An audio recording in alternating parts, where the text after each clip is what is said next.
Welcome to this DaVinci Resolve Fusion node breakdown. Today's node is the Reflect node. So we're going to jump into Fusion and I'm going to input a Reflect node. So let's hit Shift Space, REFL, Reflect, and we're going to add that. And if you remember yesterday, we went over the Sphere Map node.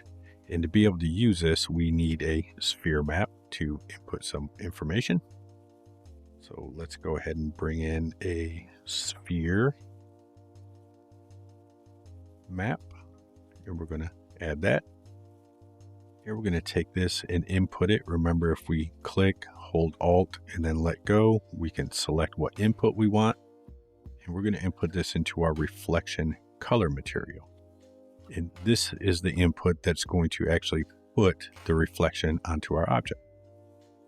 So if we go from here to our material on our sphere, we still don't have any info. That's why we're getting red down there.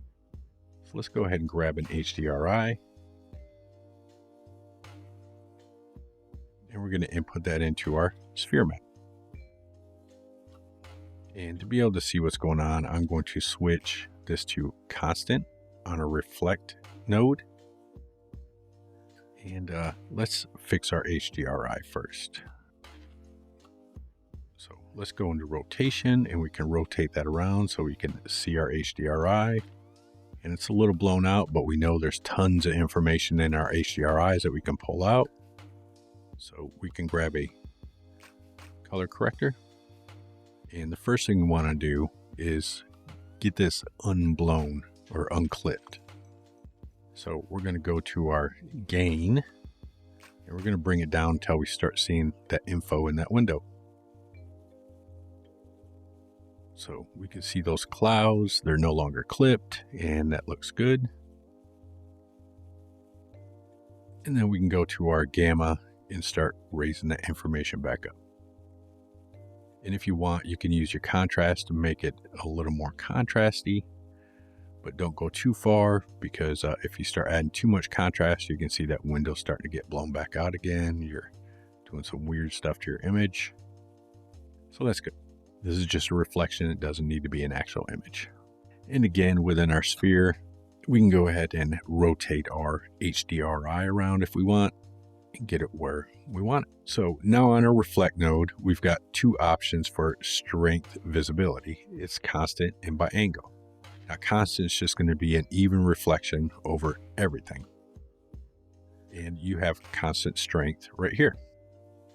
So you can change how strong the strength of that reflection is. Now, additionally, on our nodes, we have the reflection intensity input, which means we could bring in, say, a background, and change this to gradient.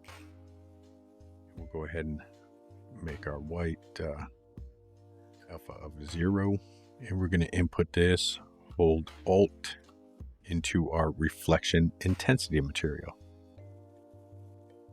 And if we go to our gradient, we can move it around until we're getting the reflection we want. So there we go. Now, mind you, once you get this and you go to your sphere and you rotate your sphere around, it's not going to be correct. So because this is just a 2D image we're inputting in it, so you're not going to be able to animate this to move it around in 3D space like this with that intensity.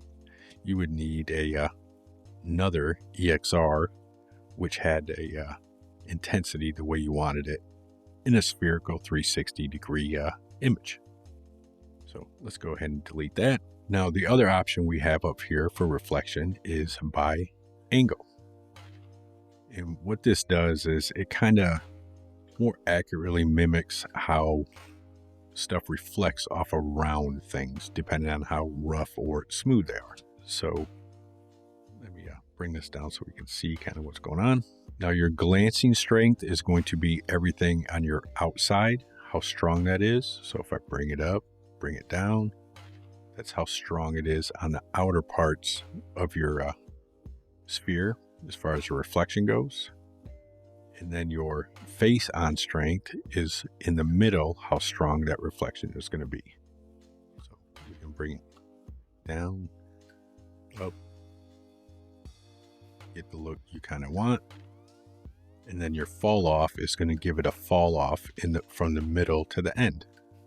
So we can change our fall off, be stronger or not as intense. Now for our refraction here, this is a little difficult to explain and a little difficult to see what's going on as far as refraction goes. But what your refraction is doing is if your input material has any alphas in it, meaning anything below 1 on alpha, it's how it's going to actually refract your colors. So again, we can bring in a gradient, and let's change this to blue, maybe. Let's go to our alpha and knock that down.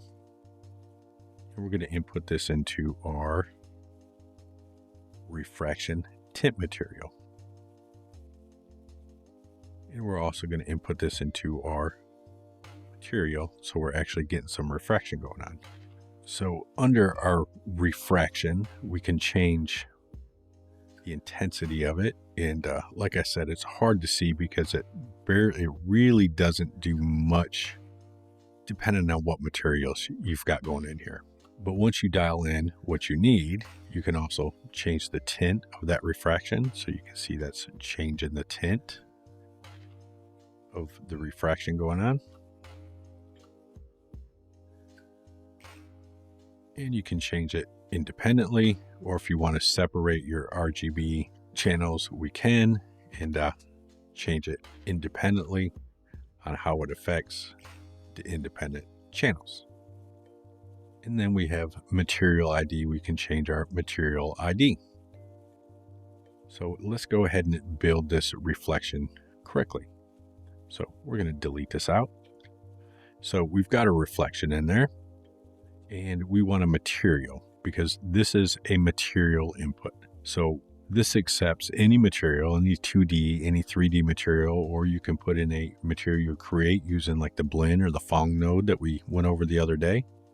So I'm going to go ahead and bring in some material. And I'll bring in this albedo. So that is our material. So if I go here and just lower our strength, you can see what material we got going on. It's like a stony material.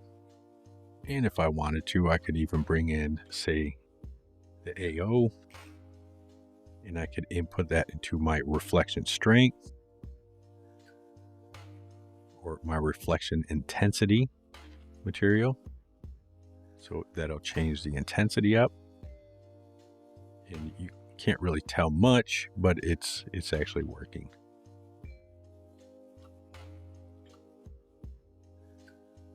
We're going to change our stuff here, so we're getting the look we kind of want.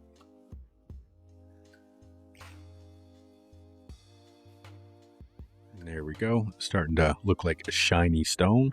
But we can also bring in a bump. And that's why I say this node's kind of confusing. Using this alt to input stuff makes it a lot easier because these are all the same color and there's multiple ones. So first, to be able to bring in a height map, we need to bring in a bump node. So we're going to bring in a bump map. We're going to add that.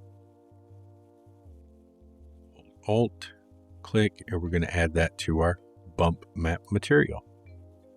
Then we're going to grab our height map from our material and input it into our height. In our bump map, we're going to bump this up to 5 and we'll crank our scale. So now if you look, our reflection is based off that bump map. So if I spin our little sphere around, you can see it's reflecting and abiding by our little height map.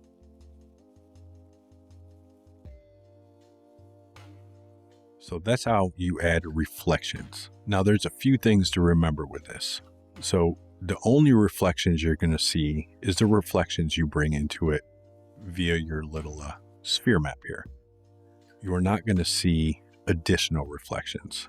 So for instance, if I brought in another shape,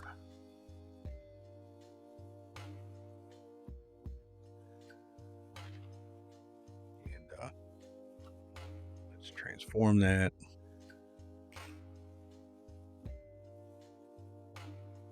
Let's make this a sphere as well. And if I go to render and I move this around, you can see that sphere is not reflecting off of that image. So this is not how the reflect node works. So you're not going to reflect additional objects from within your scene off of this like you would a normal 3D program. Additionally, your shadows are going to be a little odd with this too. So if you look at our shadows right here, we can see our shadows are actually showing our material in there for some weird reason. And even if we go to our render node, we're on software render. If we go to hardware render, we'll see solid shadows like we should. And another thing to remember while you're working with HDRIs, which most are float 16 or float 32 usually, and you have your depth set down, you're losing a lot of information on that HDR because we have that maximum texture depth set to integer 8. But if we go up to float 16, you can see that data starts coming back in. So you can see integer 8, float 16, and if it's a float 32, even more information will pop in. So those are a few things to remember while you're using this reflect node. So if you're not seeing shadows or something odd's going on, additionally, if I change my transparency from my Z buffer fast to sorted accurate, you notice I just got some weird stuff happening. So these material nodes start adding odd things and making odd things occur within your 3D stuff you're creating. So don't get frustrated. It's just what happens within Fusion, because as a reminder, it's just not a 3D program. It just offers 3D abilities within Fusion. So that is the reflect node. I will see you in the next node breakdown.